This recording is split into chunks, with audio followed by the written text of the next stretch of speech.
First Kings chapter 4. Solomon's officials and governors.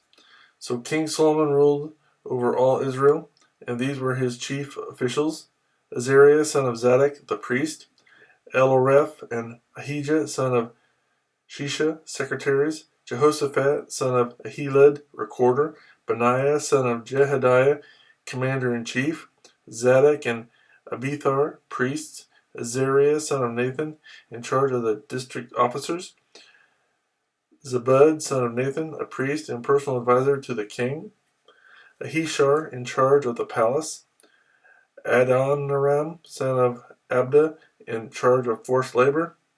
Solomon also had 12 district governors over all Israel, who supplied provisions for the king and the royal household. Each one had to provide supplies for 1 month in the year.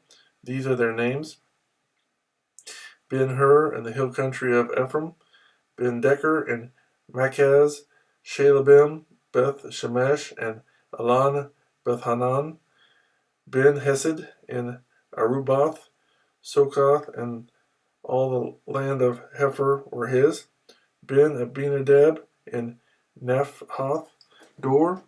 He was married to Taphath, daughter of Solomon, Bana, son of Ahilud, in Tanakh and Megiddo, and in all of Beth Shan, next to Zarathan, below Jezreel, from Beth Shan to Abel, Mahaloah, across to Jokmeam, Ben-Geber in Ramoth Gilead. The settlements of Jair, son of Manasseh in Gilead, were his, as well as the district of Argob in Bashan, and its 60 large walled cities with bronze gate bars. Ahinadab, son of Edo in Mahanaim, Ahimaaz in Naphtali. He had married Basemath, daughter of Solomon, Bana, son of Hushai in Asher and in Aloth, Jehoshaphat, son of Parah in Issachar, Shimei, son of Elah in Benjamin, Geber, son of Uri in Gilead, the country of Sihon, king of the Amorites, and the country of Og, king of Bashan. He was the only governor over the district. Solomon's daily provisions. The people of Judah and Israel were as numerous as the sand on the seashore. They ate, they drank, and they were happy. And Solomon ruled over all the kingdoms from the river to the land of the Philistines, as far as the border of Egypt. These countries brought tribute and were Solomon's subjects all his life.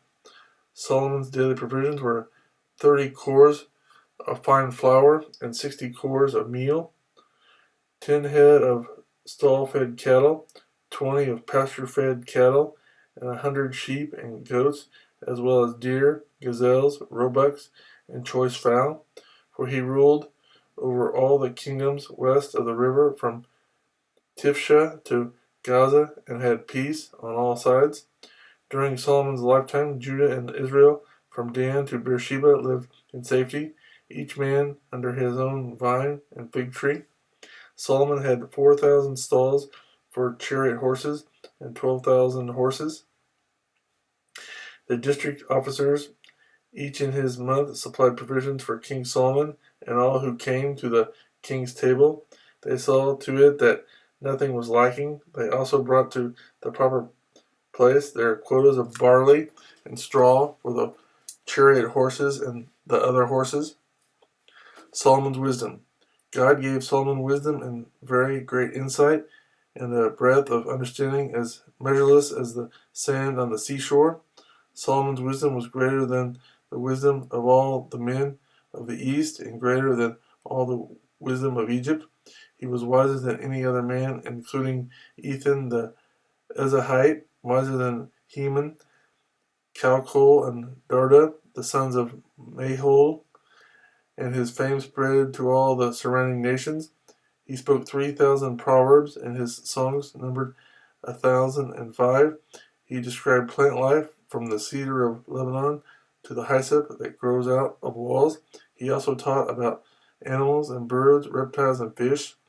Men of all nations came to listen to Solomon's wisdom, sent by all the kings of the world who had heard of his wisdom.